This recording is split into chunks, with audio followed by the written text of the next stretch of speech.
A young man with blonde hair and ocean blue eyes stood there and was simply overshadowed by the situation. There was a chasm right in front of him, and there was a man with a sword behind him. The young man couldn't believe that an S-rank adventurer could end up like this. His hands were tied behind his back, and the man was swinging his sword right over the young man. He knew that he was about to say goodbye to his life. A little earlier, this white-haired young man stood in front of a huge monster. His entire squad was killed. The monster had huge fangs and spikes. The bodies of his dead comrades lay behind the young man, and now he was standing and looking straight into the face of his death. This monster killed everyone present, so it can be said for sure that it is very strong. The young man holds his side with his hand. Apparently, he had already received a blow from the monster. Meanwhile, the monster began to growl, and white steam was coming out of its mouth. The young man stretched out his hand, and a magic seal appeared in front of him. He used the magic of rebirth. Suddenly, the warrior lying next to him trembled with his fingers, and after a while he woke up, grabbed his sword and jumped up, bringing it behind his back to stab the monster. The young man dissects the monster's body and overpowers it. After a while, a girl and a man came out of the Adventurers Guild. The lady said that their business was going great, and this time they received a great reward. The man replied that the giant monster was on the bonus list. A young man named Alan said that, as always,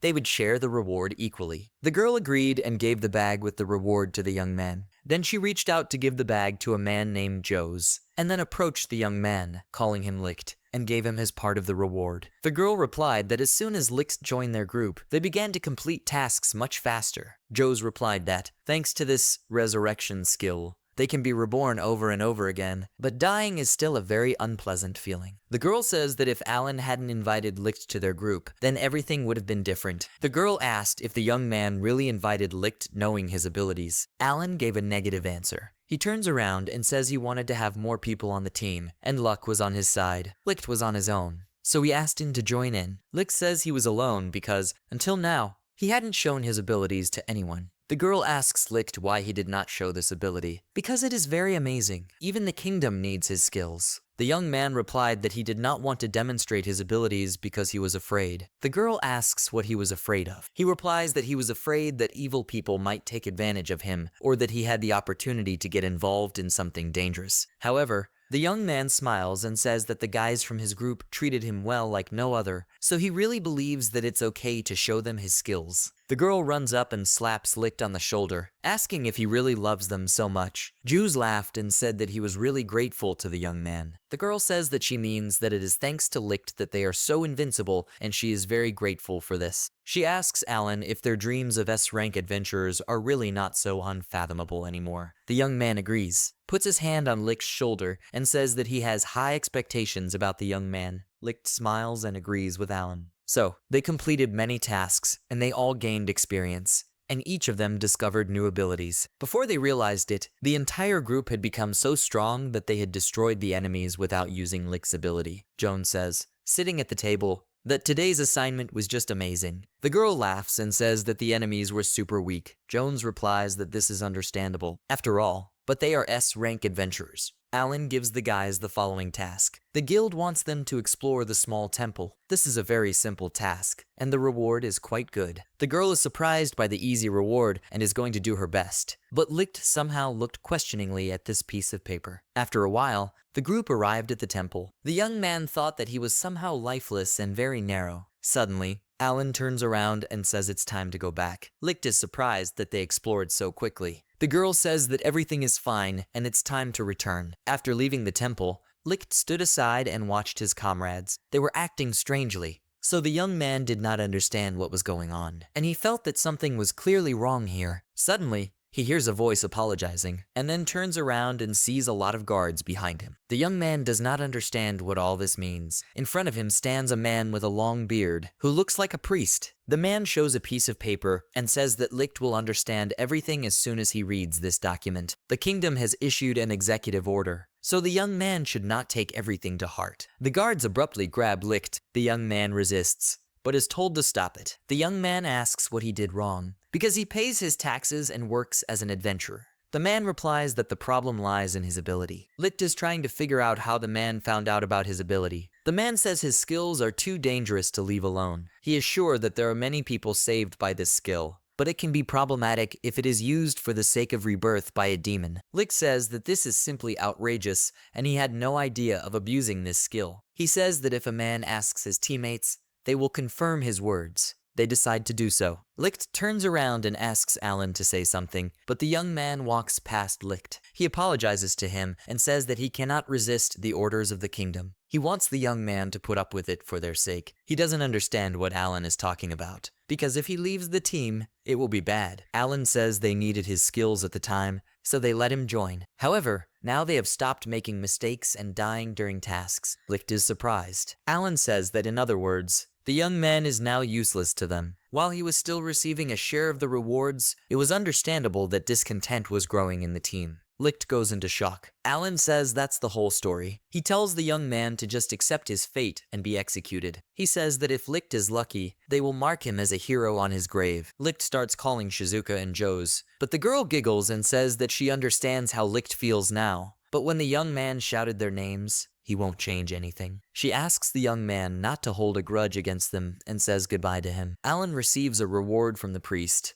while Licht is blindfolded and seated on his lap. The executioner stands behind the young man. He asks if the young man has anything to say last. Licht asks where he is, but the man replies that Licht is standing at the place of the verdict on a cliff. The man says that after he stabs the young man in the heart, he will push him off a cliff. Licht calls everything names, and the man says that the young man should be grateful because he can change the way of killing to more painful ones. So the young man should watch his language. He says that who would have thought that an S-rank adventurer would end up like this? The man also says that he has an idea. He suggests that he put the probability that he will not die. Licht said that if he was going to kill him, then let him kill faster. In this case, the man quickly pierces the young man's body with a sword. Licht feels pain, and then his body is pushed off a cliff. He fell off a cliff. The man said that he had everything and today was a terribly stressful day. At that time, people were not convinced that Licht was dead. Humanity did not know then that at that moment, it was their greatest mistake that they were doing. Suddenly,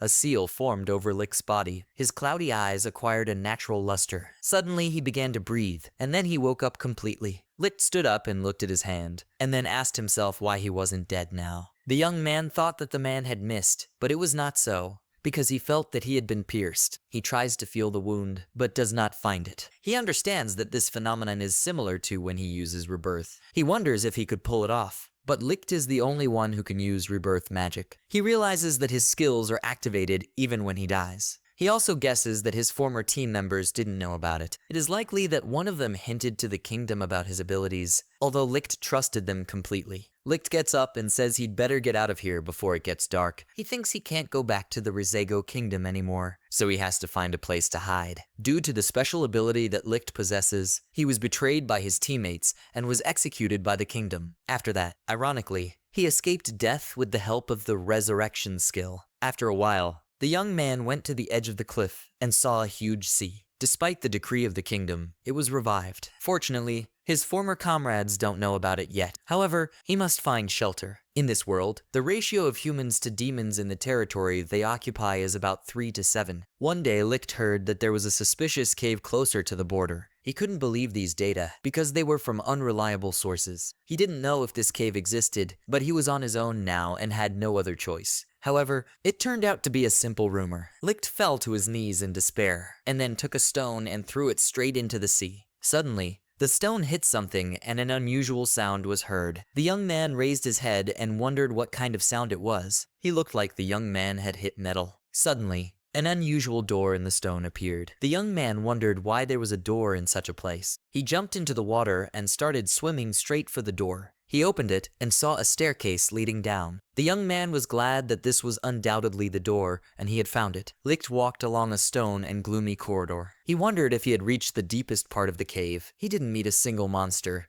as if the entire dungeon was turned off. He looks around and thinks that the cave is so spacious, but lifeless. But, unfortunately, these words cannot change anything. The young man realizes that it is necessary to resurrect the monster sleeping inside this cave. In order to survive, he must form an alliance with this monster. Because of what he noticed, this cave has been around for a very long time. Therefore, very strong creatures must live here. He is confident that his resurrection skill can bring back the dead, regardless of whether there will be a body. He thinks he's going to do what that old priest was afraid of, but now it's not the boy's concern. He straightens his arm and uses the resurrection skill. A seal comes from his hand. Suddenly, a huge rumble is heard. He doesn't understand what kind of feeling it is, as if his soul is being sucked out of his body. He thinks that there was definitely nothing like this when he resurrected people. Suddenly, the ground nearby exploded, and the young man thought that the spell had worked. Suddenly, several girls appeared around. One girl said, laughing, that she was really alive at last. The second girl put her hands together and said that they had finally done it. The other girl was feeling her recovered body. One little girl hugged a girl and shouted that she was very glad to see her. Suddenly, one of the girls noticed Licht. She turned to her lord and asked if it was possible that this lord had brought them back to life. The girl looks at Licht and then gives orders to the other girls, telling them to return to their security posts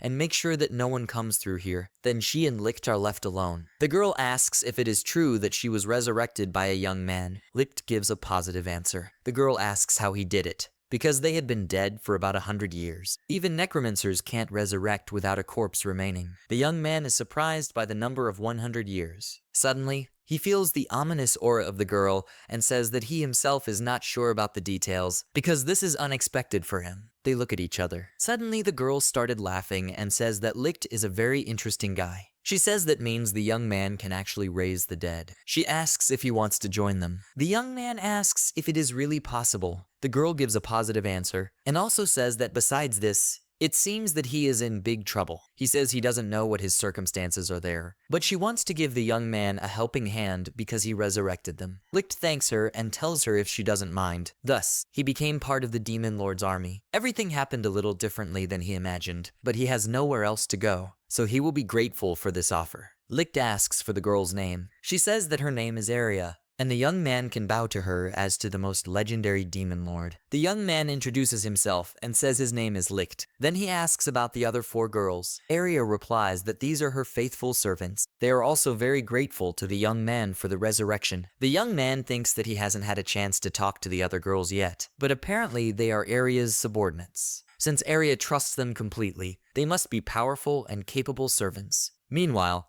the girl says that their main task is to restore dystopia. Although 100 years have passed, it seems that the layout has not changed at all. The young man asks about dystopia. The girl says that in fact, this dungeon in which they are located has another name, Hero Killer. It's good that it's built so solid that girls can still use it. The young man asks how he can help them, and then tells the girl to know in advance that his fighting skills are mediocre. Aria asks the young man not to be stupid and slaps him on the back. She asks why she should change her plans and send the young man to the battlefield. She says she appreciates his abilities very much. Besides, she has a man who would be perfect for a young man. She will not assign it strictly to a specific area of the dungeon. The young man says that he is sure that this cave is huge, and these 4 are responsible for the protection of all territories. The fact that all this is guarded by only 4 servants means that they do not have enough manpower. The young man asks if Aria has noticed anything unusual about these 4. The girl says that she did not notice, although, before they died, they all looked exhausted, and also says that there is not even enough time to sleep. Licht realizes that it looks like the protected area is so wide that they don't even have time to sleep. To think that dystopia,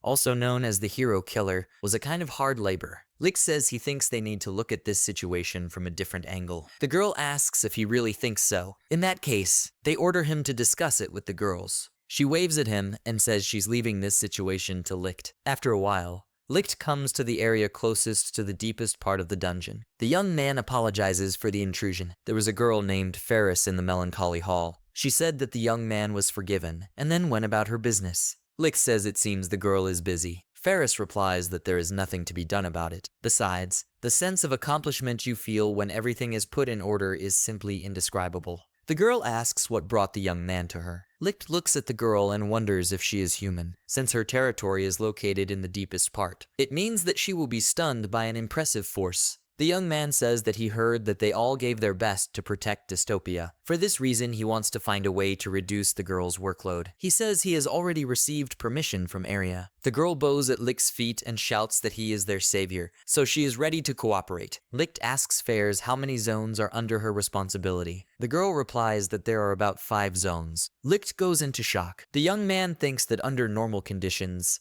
A very strong monster is placed in each zone. Ferris and the others are more high-level demons than monsters. Not to mention that they don't look like ordinary servants at all. Licht wonders why Ferris is responsible for 5 separate zones at once. The girl says that it is really hard when enemies attack. Because the zones that she covers are closest to the Lord, the pressure is 10 times higher. Licht understands that there is a big shortage of hands in dystopia. Ferris says that Iris and Tice are guarding their territory together, so the girl has even more work to do. There's nothing they can do here, she thinks. Licht thinks that this is not a problem that can be solved in a day. He says that filling empty areas with traps is the only option. The question is whether Aria will approve of it. The girl says that Vladika is in a good mood now, so there will be no problems. The girl comes up and says that. Moreover, since Licht is the one who resurrected them, she is sure that Aria will listen to him. The girl clenches her fists and says it's time for a revolution. Licht thinks that he feels the girl's enthusiasm, with which she believes that the young man will bring change. After a while, the young man came to the virgin forest, where you and Iris were resting. Iris tells her sister that they have a visitor. Tice stands up and apologizes to Licht for not having prepared anything for him. The young man says that everything is fine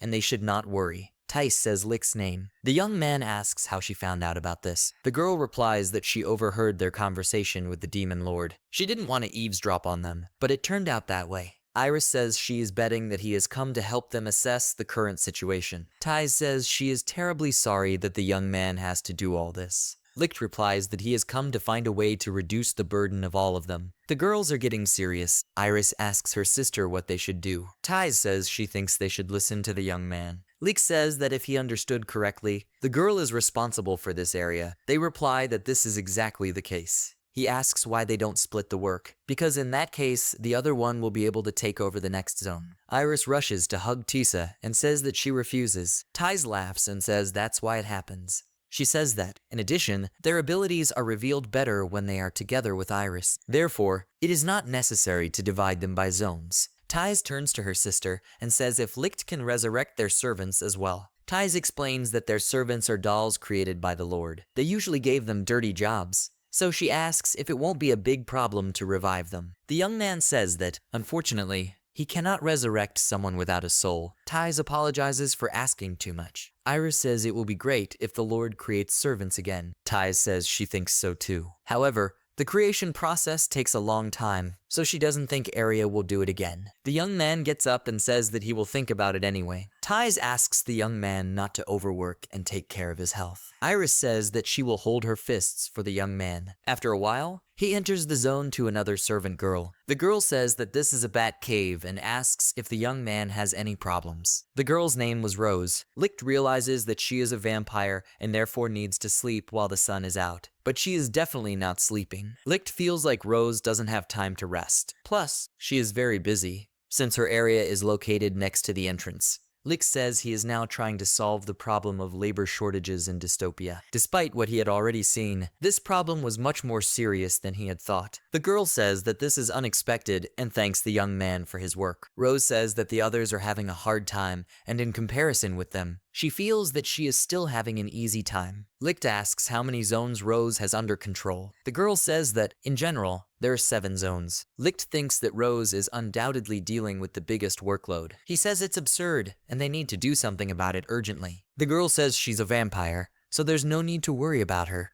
After all, her stamina is much higher than the others. Then she smiles sweetly and says that it will be difficult if the workload becomes much higher than it is now. Licht thinks that since this is a simple shortage of people, he thinks that the only way out is to recruit them. Still, it doesn't look like he can just hire ordinary monsters. Suddenly, Licht comes up with a great idea. They need to increase the garrison so that dystopia can withstand the invasions. Needless to say, recruitment will take a lot of time and effort. However, there is one person for whom this is nothing more than a joke. Every adventurer has heard stories about her, the legendary necromancer. After a while, Licht and Ferris go beyond dystopia. The girl is surprised at how much the world has changed. Licht thinks that this is so because the girl woke up from 100 years of sleep. Then the young man sees a bridge in front of him and thinks that he was sure that it did not exist before. The girl says that most likely Rose built this ferry for them. Licht understands that they are dumping such work on her, too. Suddenly, he starts shouting for the girl to take care of herself, because there is a huge wolf in front of them. Ferris says that this wolf is not their enemy. He was bewitched by Rose.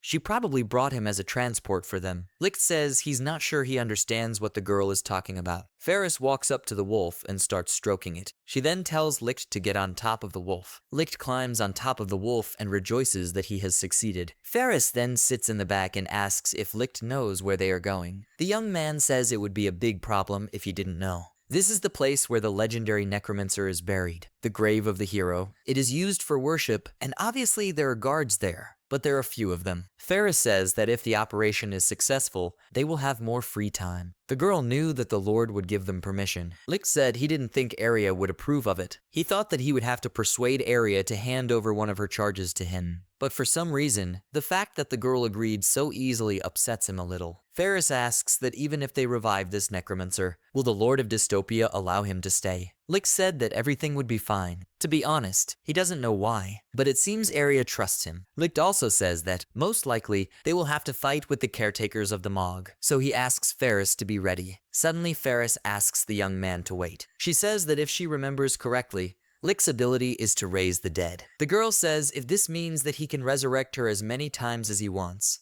The young man agrees with this and says that this is not a problem. The girl thinks about it. Meanwhile, two men were chatting in the cemetery. One said if the other had heard that a group of two people was heading straight to the grave. The second man says he didn't expect anyone to come here just when they were on night watch. The man says that he dares to assume that these are looters who came to steal all the goods. He does not understand how such people are carried by the earth. Another man says that getting rich in this way is inexcusable, but pulling hands on the hero's property is even more unforgivable. Now they will catch them and punish their sins. After a while, the young man and the girl had already reached the place and began stroking the wolf. Ferris tells the wolf to sit here and wait for them. They head to the cemetery to the hero's grave. Suddenly, the young man puts out his hand and asks the girl to be careful. Two men jump out at them and shout that whichever of them hits first wins. Licht manages to dodge, but the second man hits Ferris directly. The girl looks at her wound and laughs, and then falls down. Licht runs up to her and grabs her hand. Then the girl's eyes light up and she falls unconscious. At that moment, the man who hit the girl writhed in pain. Then he falls and there are no signs of life. The same wound had formed on his body that Ferris had. The second man asks Licht what he did to his partner. Licht says that he understood, and this must be what Aria was talking about to the young man. He uses resurrection magic, and the girl comes back to life. She is happy and thanks Licht. The young man says that he would have preferred to hear about the girl's ability earlier, because she really scared him. Then the girl gets up and walks over to the second man. He shouts at her to get away from him. Ferris snatches the dagger from the man's scabbard and laughingly places it to his neck. Then she cuts her flesh and falls unconscious. At the same time, a wound forms on the man's neck and he dies. Licht looks at it all with sadness and uses the resurrection on the girl. She gets up and, as if nothing had happened, is glad that she is alive. She sees the young man's reaction and asks if something is wrong. The young man says that everything is fine. The girl says that these two could have called for reinforcements, so she thinks they should hurry up and finish the operation. Licht and Ferris walked through the cemetery to find the grave of the hero. They read an inscription that says that a necromancer rests here, and her name is Dorothy. Licht replies that the girl read everything correctly. He uses his resurrection ability to revive the necromancer. Suddenly, a hand breaks out of the ground. Ferris and Licht silently look at this hand, and suddenly a voice was heard from under the ground, asking if the girl and the young man wanted to help her. Ferris asks if Licht is going to help her. He asks the girl to help him. Suddenly, they pull a girl out of the ground. The girl says that if they were planning to resurrect her, they should have dug up her body first. She dusts off her skirt, and Licht apologizes to her. Then the girl asks why they resurrected her. Licht says that in short,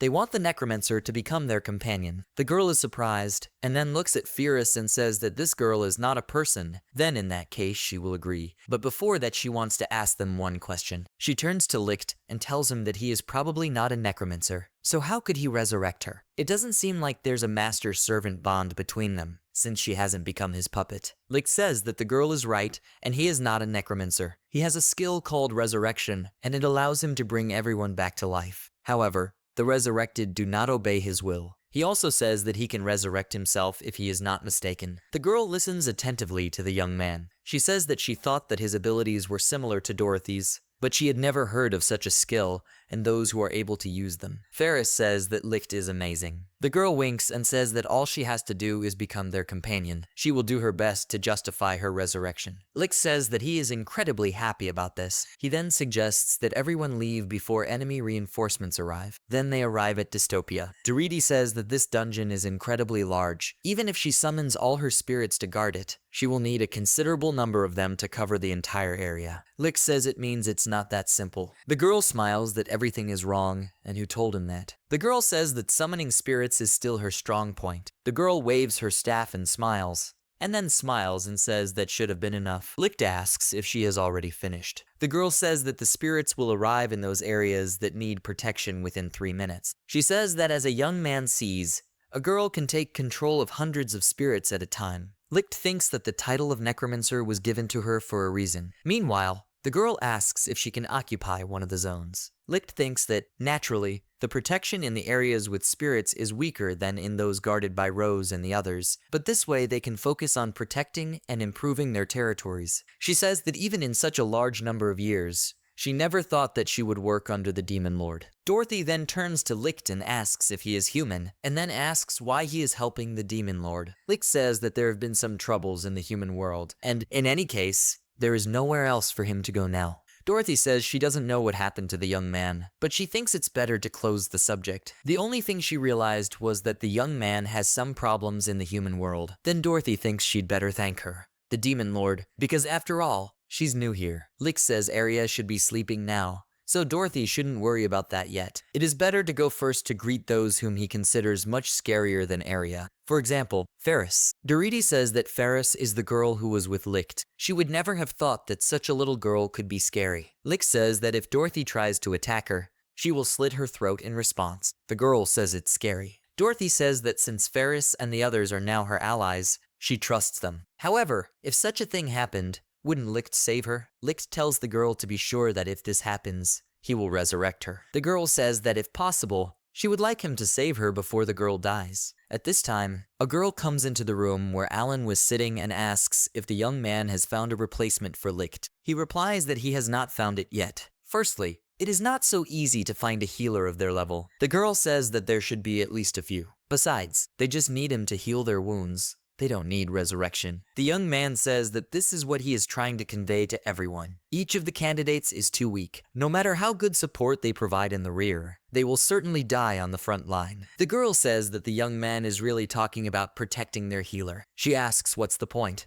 because they're an S-rank group. She is sure that many strong healers want to join them. Alan says the problem is that despite the rank of a healer, their physical abilities don't grow with rank. Even if he is of S rank, like the group, then in one-on-one combat, he is no stronger than the average adventurer. The girl asks if Licht was useful in battle. He says that Licht is not a healer. Resurrection was just a skill, which was why his combat skills were on par with theirs. Alan chuckles and says there's no point in dwelling on him. Alan says that first they will take one person on the team and let him be their bait. The girl says that she does not mind giving up all of them, and who knows, maybe they will be much better off without them. She looks at the envelopes and says there are a lot of applications here, so they need to choose. Maybe they'll get lucky and they'll really find someone worthwhile. Suddenly, the girl sees a letter addressed to Alan. Alan says he's willing to bet they're being asked to do the job for them again. The girl asks to take a look for yourself. He sees a dungeon exploration assignment. It indicates that there was a surge of tremendous magical power from the dungeon. The girl says that this means that the monsters from this dungeon have awakened. It sounds very difficult. Alan says that at first glance, the dungeon is located on the border of the world of humans and demons. If they take the quest, then this place is not far away. The girl asks if it wasn't this dungeon that everyone heard about not so long ago. There were rumors about it, as if the Demon Lord himself dwells there. Alan says the reward will be 500,000 gold. They smile, and the girl says that they have no choice but to take it up. A couple of days after Dorothy joined the group, Licht and Dorothy were putting things away in one of the rooms. The young man thought that surprisingly, nothing had happened during this time. Dorothy turns to Licht and says that it looks like people have learned about dystopia. The young man is surprised and asks how the girl found out about this. Dorothy replied that she had left one spirit patrolling the neighborhood near dystopia and overheard people nearby. Licht says he doesn't know that a girl can use perfume like that. Dorothy said she thought their deaths would cause problems, so she didn't order an attack, but thinks people are going to attack them soon. In addition, people are partially aware of the location of the dystopia. Licht says they'll sort it out when the time comes. Anyway, he thanks the girl for the information. He also says that Ferris, Rose, and the others are grateful to Dorothy for the spirits. The girl says she is glad that she was able to help the girls. She says that she has not been able to find a decent use for necromancy in the past, so working here makes her happy. But still, when the fight starts, she is interested in what her role will be according to Licht. Should the girl fight next to her? Licht replies that everything will be fine. Rose and the others will deal with them before they get to them, so he thinks the girl won't need to do anything. Suddenly, Aria comes into the room and says she was looking for them. Dorothy is surprised, and in a panic begins to say that she is glad to see the mistress. Aria replies that the others have already told her about the new girl. She smiles and says she looks forward to Dorothy's continued service. The girl is embarrassed. Licht interrupts them and addresses Aria, saying that it seems that people will attack them soon. The girl crunches her fingers and says that since they want it so much, she will take care of them right now. That's what Rose and Iris said before they went to them, so they won't leave it to anyone. Licht asks if Rose and Iris are really that strong. When he talked to them, they seemed like ordinary girls to him. Aria says that Iris is only strong next to Tisa. Rose, in turn, is equal in strength to Oni, so she can destroy any person who gets in her way. Dorothy shuddered involuntarily. She asks Licht if he thinks if the girl asks Rose to let some of them go to them, would she agree to it? Licht says it's likely, but why would a girl do that? Dorothy says that she, like no one else, understands what it's like to die at the hands of a vampire, so she sincerely sympathizes with them. Aria then says that she will return to work. The girl waves her hand and says she doesn't really care how many enemies she has left. Licht asks if she's already leaving. Aria replies that she is very busy today. Licht thinks that Aria is not as scary as Ferris, but he still doesn't understand what the girl is thinking. Dorothy says she is amazed that the young man talked to her so easily. Licht asks what the girl is talking about. Dorothy involuntarily looked up and says that Aria is undoubtedly the Lord of Demons. After a while, Alan and his group rode in a wagon. The young man asked Alan if he was sure they were moving in the right direction. Alan said he got the information from the guild, so the road is right. The girl asks, saying that they are driving for a long time if their horses are slow. The man says that does Alan have any more information about this dungeon, because all he knows is that a huge magical force has been recorded in the dungeon. But this is not enough to come up with a battle plan. Alan tells Joes to calm down. He asks if the man really believes that they need to take measures against the enemy in advance. It's too late. The girl says that the young man is right. Besides, she hates using her head for such things. She also asks her not to blame her if something happens. Joes asks what their plans are after the study. The reward is 500,000 gold, so they should discuss how they will share the reward. They can split equally into 4, as they always do. They say that they don't find it strange that the healer gets an equal share. He's not worth the effort the other 3 are putting in. The girl says she agrees with this. After a while, they find the entrance to the dungeon. Shizuku asks where this staircase leads. Joes asks Alan if he took the escape item. This place radiates danger, and Licht is no longer with them. Alan says he took this item and uses it as a last resort, so everyone else should be on the lookout. They ask the healer not to go far away, and then they move out. Joes says he feels demons, but then says it's spirits. Then he says that what he found here is an undead similar to Licht. Alan says it's undead right now. They don't have enough stamina to get rid of them. They will not survive in a protracted battle. Their plan now is to kill the monsters as fast as they can. Licht was moving his books. He turns to Dorothy and says that they have cleaned up almost the entire room. The girl thanks the young man and says that he really helped her out. Licht says it's not a problem. Dorothy says perfume is absolutely useless for such a hassle. All they can do is attack opponents and keep watch. This reminded Licht that Dorothy says that one of her spirits noticed people nearby, which means that they learned about dystopia based on her words. Nothing out of the ordinary has happened since that moment. He thought that people had really decided that they were not providing a threat. Even if they attack them, there's no way they can prepare. Dorothy says she was informed that people had entered dystopia. Licht repeats the girl's words and is surprised. At this time, Alan's group sees a lot of spirits. The girl wonders why there are too many perfumes here. The girl asks if Alan really thinks that one monster did it all. The man says that no one talked about one monster. Jones said that having enough power to control so many spirits, so we can assume that there are a dozen liches involved. Alan asks if Joes is sure about this.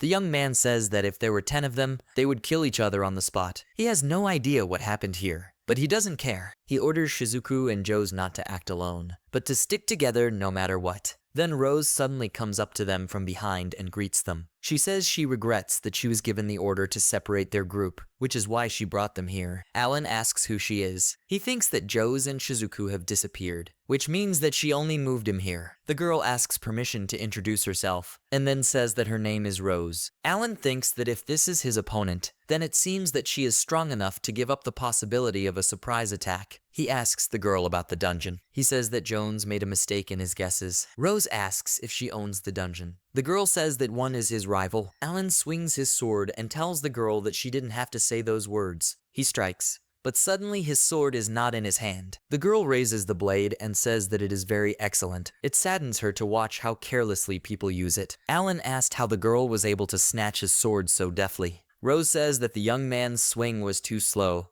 so she borrowed it for a while. The girl returns the sword to the young man. The young man asked who controls the spirits. He says he can confidently find out that it wasn't Rose who called them. He orders the girl to tell him where the man is now. The girl says that she doesn't really know the exact location, but she thinks the girl is with Licht. Alan asks why this name comes from her mouth, and if the girl knows him, then he says it's impossible. The girl says that these are her words. She then asks how the young man found out about Licht. Alan wondered why the girl had mentioned Licht, because he should be dead. He thinks about the fact that the young man is still breathing.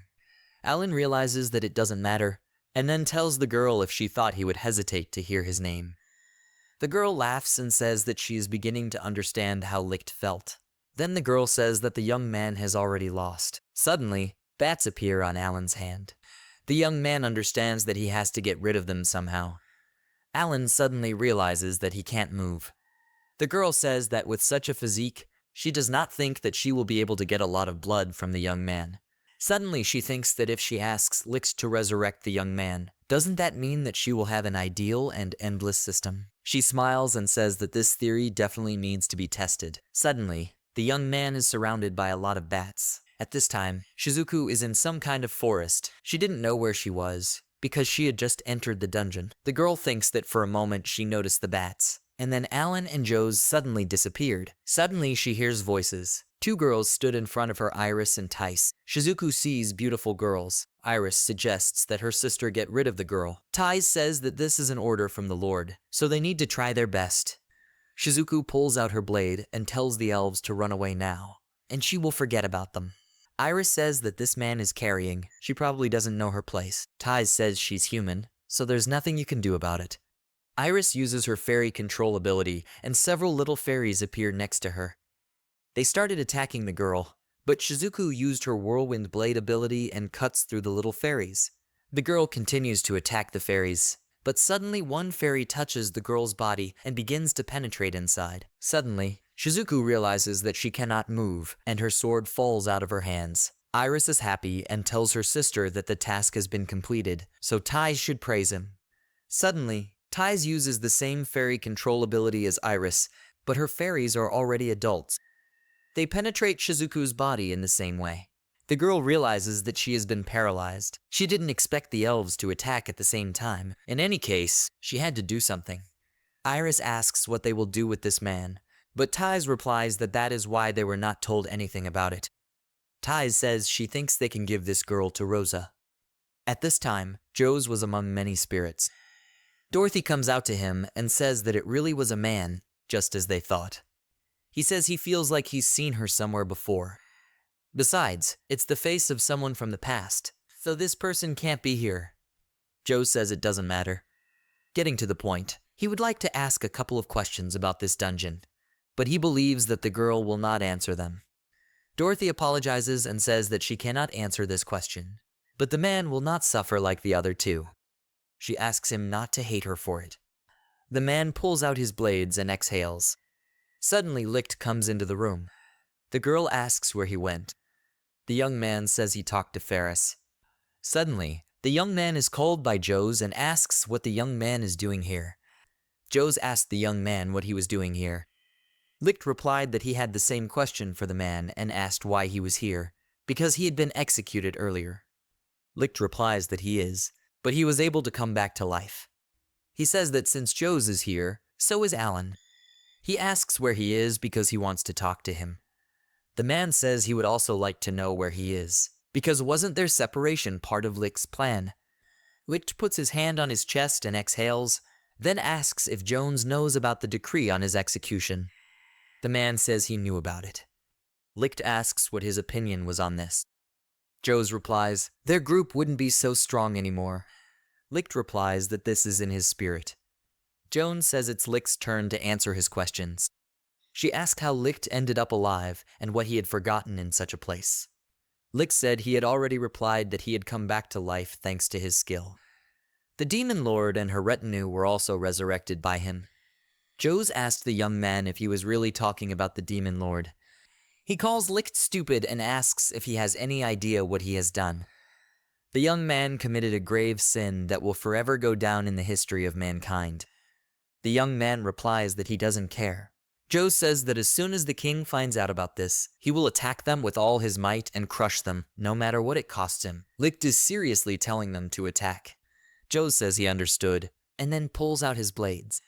He thinks that as long as he has this item, he will be able to teleport instantly. At all costs, he must return to the kingdom and report that Licht has joined the demon lord. Dorothy summons the spirits to attack the man. The man pretends to attack, and he throws an object to move. Joes moves to another location and realizes that a barrier has been put up. He is sure that he should have moved to the entrance. He doesn't see any enemies. Normally, he was happy, but this dungeon is much scarier than the others. Suddenly Ferris comes into the room and says hello to a man. Joes realizes that the girl is unarmed, and there is no hostility, but he has to do it. He attacks from behind and kills the girl, but the next moment he dies from the same wounds. At this time, the man makes a report to the king and says that the connection with the adventurers sent to explore the dungeon has been completely lost. The man says he dares to assume that something terrible has happened to them. The king says that he had a bad feeling, but he certainly did not expect this. The man says that he believes it can be concluded that there are many monsters hiding in this dungeon. The man says that it is possible not to say, but the question remains the same. Are they enemies of the kingdom? If there are still enemies, then there will be a battle. The man says that instead of being limited to alliances only with neighboring countries, what if they share information with the races of elves and draconians? This case poses a threat to every nation. He thinks it's better to form an alliance with them before it's too late. The king orders preparations to begin urgently. Besides, the monsters might regard their research group as a declaration of war, so he wouldn't be surprised if they decided to take revenge on them tomorrow. Their kingdom will stand. Aria sighs and says that things are not good. Licht asks if something is bothering the girl. Aria says that the young man must have already noticed everything. Licht says he has no idea what the girl is talking about. Aria says that they have been eating the same thing for several days now, so it can be considered that their diet is too meager. The girl believes that Licht will say that this is inevitable, because they do not go outside. Licht understands that their food does not shine with variety. It's not a problem, but there's nothing wrong with changing me from time to time. To begin with, they don't have anyone who knows how to cook properly. Only Ties can more or less. Cooking Iris is not edible at all. Licht asks what about Aria. The girl says that she is not sure about her cooking either. Licht doubts that he can help too. The girl says, calling Licht darling, that she has an idea that will solve all their problems. Licht asks if Aria is going to order him to resurrect some chef. The girl says that they will join forces with the non-human races. After that, they will recruit one of their chefs and get a new food source. Licht understands that they mean barter. He says it's not a bad idea, but what can they offer them in return? Aria asks to provide it to her, because there are treasures and weapons in abundance in this dungeon. That's more than enough. Licht says that, in any case, if they are going to unite with the non-human races, then with which ones? Aria says that right now the two races that are relatively similar to them are elves and draconians. They need the draconians to upgrade their weapons, and the elves because of their food and cooks. The girl giggles maliciously. Licht tells Iris and Tisa about the conversation with Aria. The Lord offered to join forces with other races of inhumans. He says that he is going to head to the elf kingdom first, so he wanted to ask Iris and Tisa for help. Iris asks what Tisa thinks about this, but the girl says that if this is an order from the Lord, then they need to obey. Licht thinks that since they will be dealing with elves, he can only ask for help from Ties and Iris, because they are high elves. Licht thinks that the high elves have superiority over the rest of the race. Even if the girls do not want to cooperate with him, then at least it will be easier for him to establish contact. In any case, if the chefs can be recruited, then their dining room will be full of delicious food. Ties says it sounds wonderful. The girl says that she thinks that in dystopia everyone will dance with joy when they have cooks. Iris says they could have asked her to cook for everyone instead. Ties says that Vladica is still a gourmet. Cooking Iris is delicious and unusual. Ties says that means they are only required to accompany Licht to the Elf Kingdom. The young man says that if something happens, he will be happy to count on the girls. Iris enthusiastically shouts that they have understood and tells Tisa that they need to try harder. After a while, Lee looks at the terrible beast. Ties says it's their pet and calls it cute. Iris says he is the beast of legend, Fenrir, but they call him Fenya. Licht thinks that, to be honest, the mere presence of this legendary beast is enough to conquer the entire Elven Kingdom. The girls ask the young man not to worry, because Fenya is well trained, so he will not attack without a reason. They are sure that there were stories once that Fenrir, who once ate human flesh, was especially dangerous. The girl says she thinks it won't be a problem, because Licht can resurrect himself. The young man asks not to let him do anything to him, so he does not want to be gnawed. Ties says that the young man has nothing to worry about, because he did not even have time to feel the pain. Licht says that's not the problem. Licht climbs onto the monster and thinks that his heart is jumping out of his chest anyway. Ties says that. However, when Fenya is saddled on an empty stomach, he becomes very angry. Licht says that the young man should have been told about this earlier, so he asks to feed him more often. Ties says the air is so pleasant, and maybe she's an elf after all. Licht says that's for sure. Iris says it's good to be in dystopia, but sometimes it's good to get out into the outside world. Iris says that she would like to take Fenya with her. Ties says there's nothing to be done about it, because if they had taken him with them, all the elves would have been terrified. Licht thinks that with his appearance, they could be mistaken for intruders. Licht thinks that if they are going to make an exchange, then they have to make an impression. Suddenly, Ties hears a noise and asks Licht if he heard it. Licht says he doesn't hear anything. Suddenly, Iris says that someone is calling for help and Iris hears it too. She says the opponent is a giant spider. Licht says that if someone calls for help, they dare to assume that they were attacked. No one comes to mind except the elves, because who else could have been attacked in the middle of the forest? Ties says that's what Licht said, but it seems to him that they accidentally stumbled upon a giant spider. As soon as they notice the prey,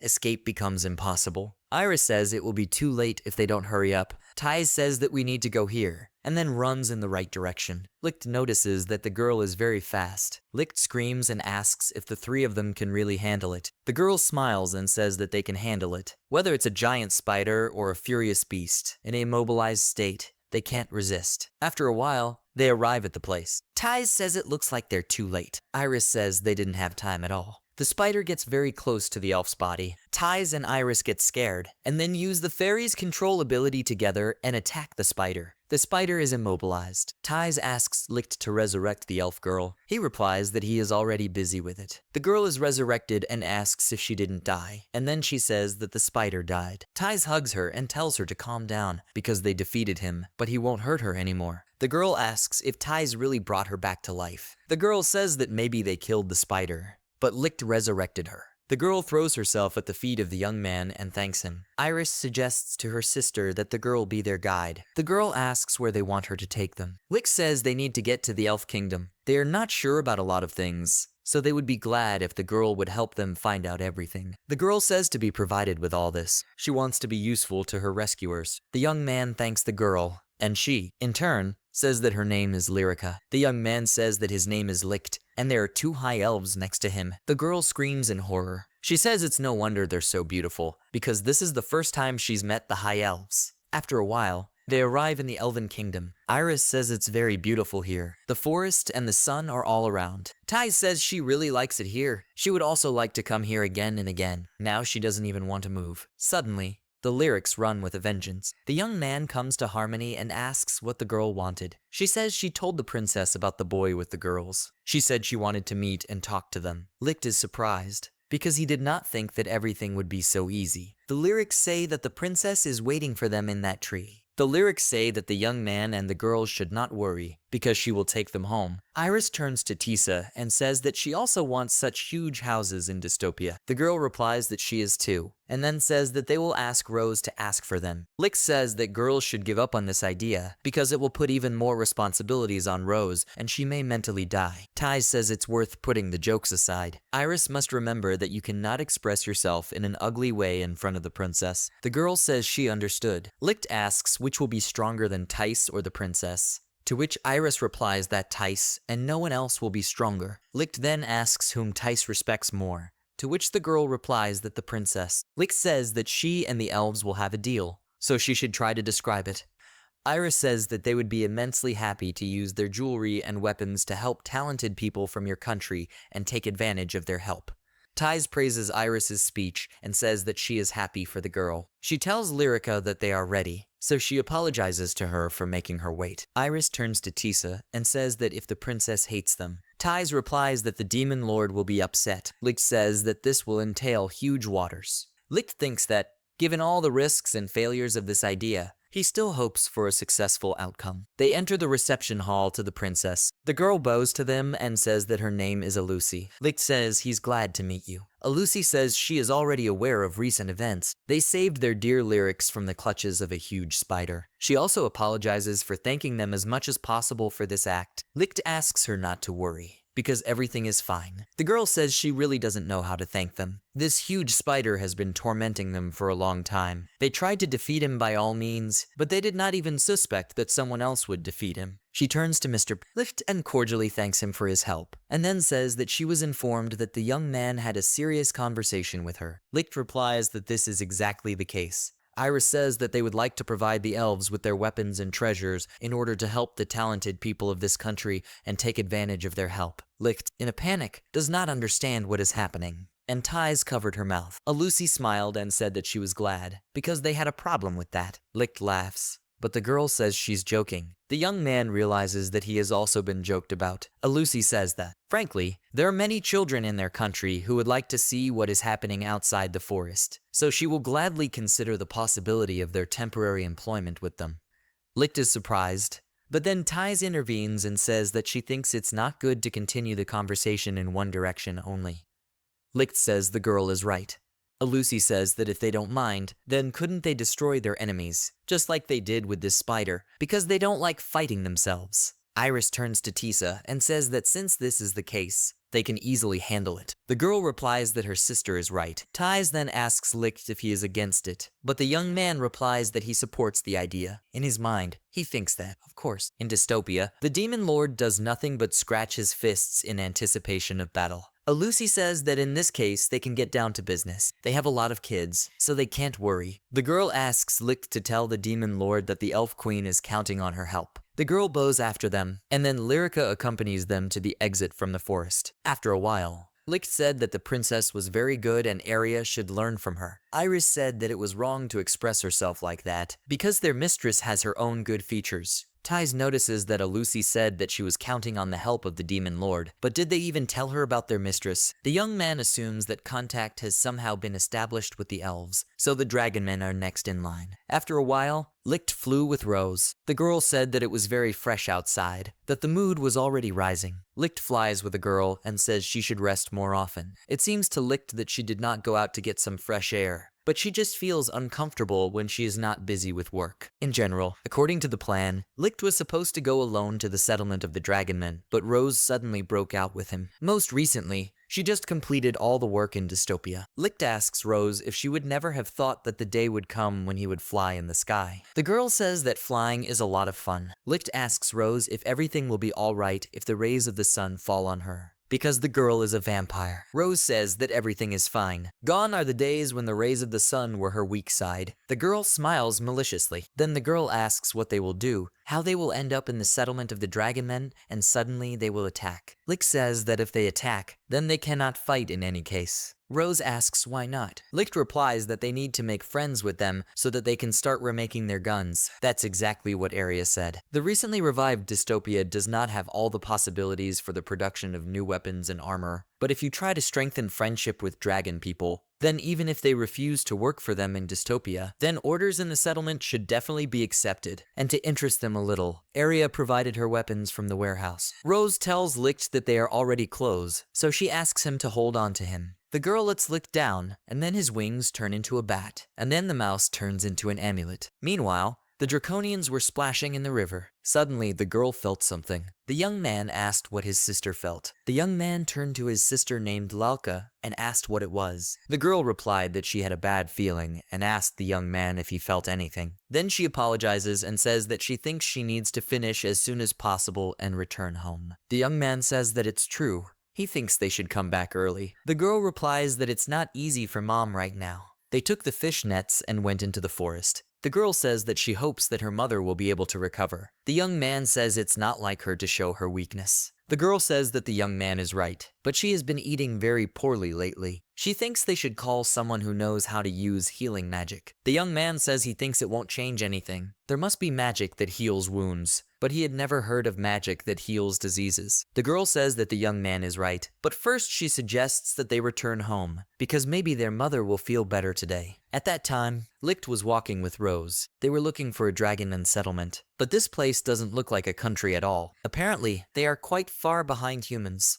Rose asks what they are doing, and if they are attacking, Licht doesn't understand why they would attack. In such cases, you first need to try to come to an agreement. Licht suggests finding a local resident. He thinks it would be good to find just one. If it's one dragon then the chance that he will listen is quite high. If there are two of them, they will feel some advantage and attack them first. Such cases sometimes occur. Rose asks Licht to look, and then sees two Draconians, who look very young. Licht realizes that there are two Draconians after all. However, they have no weapons with them, and there is no one nearby either. Someone is shouting at them. The young man calls his sister Lalka and asks to look there. The girl puts out her hand and asks Brother Kind to take care. She says the man looks like a human being. However, that woman is of a completely different race, and an extremely unpleasant energy emanates from her. The young man puts down a net with fish and addresses Licht, calling him a man, and then asks how he is dealing with them, because this is not a place for people. Licht says that you shouldn't shout at them like that, because they are not enemies. They would like to make a deal with the Draconian people. Klein asks if he is a merchant. He says he knows that people don't have anything useful for them. If they turned around and left right now, he would turn a blind eye to their antics. Licht asks them to take a look at the sword he brought first. He shows the sword, and Lalka and Klein are surprised by such a weapon. They look at each other, and then Klein says that since people have such weapons, then maybe they have a medicine that will cure their mother. Lalka says that this simply cannot be. However, they won't lose anything if they ask. Then Klein turns to the person and asks if they have any medicine that would cure a serious illness. If there is, he will exchange it for anything. Licht asks if Rose has such a medicine, but the girl says that she has nothing but garlic. Klein asks where she got the garlic at all, because she's a vampire. Licht asks what medicine they need. If it's not difficult, then he wants the young man to tell them in more detail. Klein says that their mother is in extremely bad condition right now because she is ill, and in order to cure her, they need to get medicine. If they don't have it on their hands right now, then couldn't they come back and bring it? Licht says that in this case, he thinks he can cure without medication. Klein asks how it is and in what way. Licht says that with the help of his skill. Licht says that if he takes him to his mother, he thinks he can help her. Klein clucks and says that if the young man and the edit have such an ability, then he must prove it. Only in this case can the young man trust Licht. Licht is talking about the proof. He looks at the dead fish in the basket and asks if it will go. He uses his ability and a seal appears in front of his hand. Suddenly, the fish in the basket was resurrected and began to flop. Klein and Lalka were surprised by this. They realize that Licht is their savior. After a while, they return to the ladder. They are met by other Draconians. They see the newcomers and ask what kind of people they are who entered with them. Lalka says that this man may be able to cure their mother. They say it's a simple human being. Lalka says that Licht is not simple. He proved his abilities to him and Kind. They ask if the girl is sure of her words. Lalka gives a positive answer. The Draconian man says he understands, and then asks Licht if he can heal her. Licht says that first,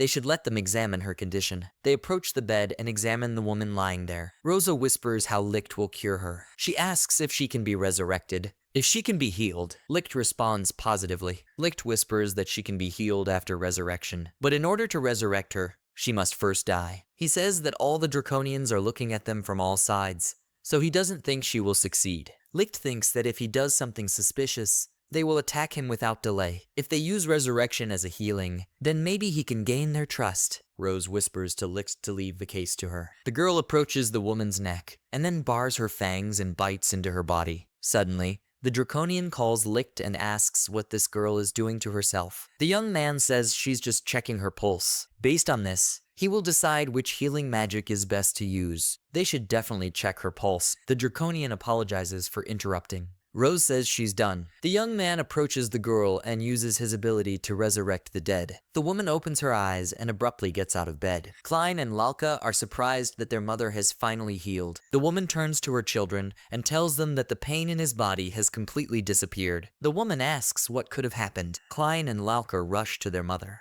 They hug their mother with tears in their eyes, and Lalka says that Licht was able to heal her. The woman says he doesn't know how he did it, but she feels good. She also asks what the boy's name is. The young man says that his name is Licht, and the girl next to him is called Rose. They are very glad to meet you. A woman with tears in her eyes makes a bow and thanks Licht and Rose. She also says she has no idea how to thank them. She says she will try to repay the young man doubly. Dragonmen always thank their benefactors. She asks me to tell her how the young man can thank them. Licht says they would like them to improve their weapons and equipment, and they would really need their help. The man says whether the young man is sure that this is enough for him, because they will spit it out. They have a gun forging going on before breakfast. Kane says he thinks it's a little different here. He asks Mr. Licht to show them his weapon. He pulls out his sword. All the Draconians are shocked and ask the young man what kind of thing it is. Licht says they will prepare materials for them, and in return, they could improve the weapons. The man calls Kine and Lalka and says that now they have incredibly much to do. Kane says they will definitely repay them for their help. The girl confirms her brother's words. Thus, a friendly relationship was born between Licht and the Dragonmen. Elves, Dragonmen. The sphere of activity between these two races began to expand. Thanks to this, Licht and his comrades will be able to withstand any danger. People don't know yet that Licht has acquired everything they never even dreamed of. After a while, in Dystopia, Dorothy asks if they are really allies with elves and dragonmen now. Licht gives a positive response and says that, especially, the dragonmen are very grateful to them. Dorothy says that even she could not have thought that the time would come when they would become allies with them. The young man says that he was lucky. After all, he just resurrected their mother. Dorothy says that it seems that their mistress has been very much attracted to the outside world lately. She also wonders if the girl really wants to capture him. Licht replies that he's not sure about that. She tried to do it again 100 years ago,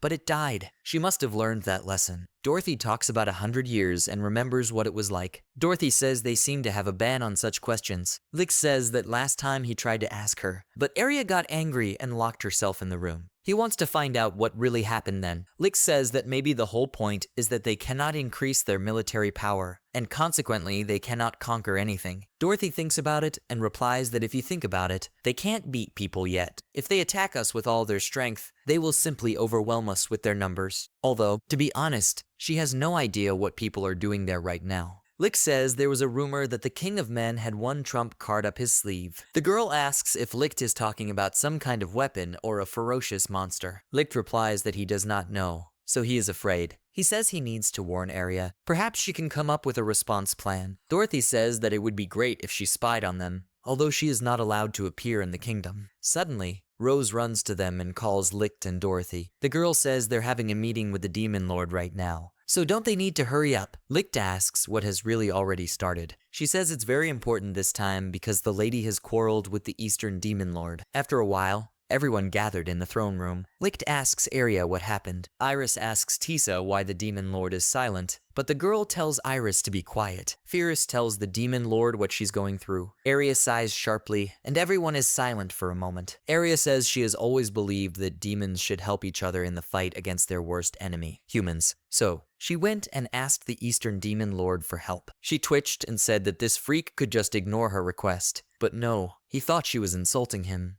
So he unleashed a magical attack on them. Rose says that's what the attack was like that time. Licht asks what the girl is talking about. Rose replies that there was an explosion at the entrance last night. The young man replies that he did not know this. Rose says that the young man was asleep at that moment. Aria interrupts them and says that it didn't do much damage to them, but they have no choice but to respond in kind. The demon lord asks his subordinates if they are ready for a fight. Licht asks Aria not to get too excited, and then says that they don't even really have military power yet. Maybe we should wait a little longer to declare war. The girl replies that she has already thrown back explosive magic into their territory. She laughs and says they're probably all howling in fear. Licht realizes that it's too late to change anything. They don't even know when to expect an attack from humans. And now they're mired in a war against the Eastern Demon Lord. Dorothy tells Licht that something terrible seems to be coming. The young man replies that this is for sure, and he heard something about this Demon Lord when he was still living among people. No one has yet returned alive after the battle with this demon. I think his name was Garga. Licht thinks that this demon is so feared that even the guild had a warning about it. He is so powerful that he is able to send destructive magic from such a great distance. Licht asks Aria if she knew about this. The girl replies that, unfortunately, she does not recall such a thing. In any case,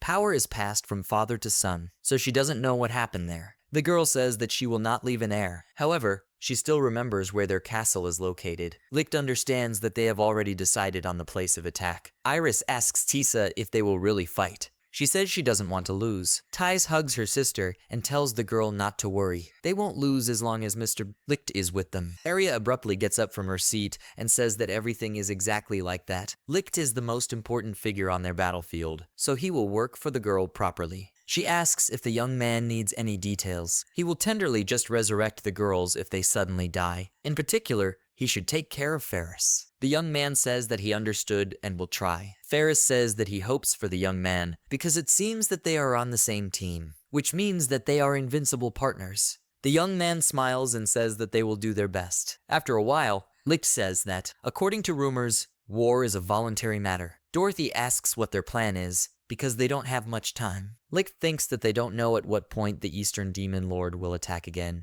and therefore there is no time to think carefully about the plan. In fact, he would like to attack tomorrow in order to take advantage of them. However, their opponent is the Demon Lord, so he can predict everything. According to the rumors, he has several assistants. In this case, we can assume that he has a small army, about the same as theirs. Rose says she can attack in kamikaze style, so she will be useful to everyone. Rick says it's not worth going that far. Ferris says that unusual attacks are her forte, so they should provide everything to her. Dorothy says we need to do without it for now. There are only 7 of them, so they are unlikely to be able to fight face to face. You can weaken Dystopia's defenses a little and use its spirits. Licht thinks about it and says it's not a bad idea. It is unlikely that enemies can turn a blind eye to such a large number of spirits. Iris turns to her sister and asks what they should do. The girl says that they will need to accompany the dead souls along with the spirits of the forest. Rose apologizes and asks what to do for her. Ferris says that, apparently, there is nothing left but a kamikaze attack. Licht says he'll come up with something for them. Iris looks at Rose and says she feels sorry for her. Thais says she feels she should have a suitable role. Iris says she came up with it. Rose will distract the enemy's attention by using her charm. Thais says she thinks it's too much. Rose clenches her fists and says she will try very hard. Licht asks her to calm down. Ferris remembers something and says that the girl can turn into a bat. Rose replies that she is glad that the girl remembers this, but it probably won't be useful. Licht says that the girl draws conclusions very early. He asks if Rose can be turned into a mouse now. The girl says she can, and then abruptly dissolves into bats. A moment later, small bats were flying around Licht. Ferris says she hasn't seen this for a long time. She and Rose used to play catch-up, and she still couldn't catch up with her in the form of a bat. Licht says he seems to know how they can use this ability to Rose. The girl happily asks if this is really the case. Licht suggests assigning the girl the role of espionage. Rose says that Licht wants her to sneak into enemy territory, surprise the Demon Lord, and challenge him to a duel. She says that the Demon Lord does not expect this, so it will buy them a lot of time. Licht replies that he doesn't think it's worth going that far. The girl confidently says that she will try.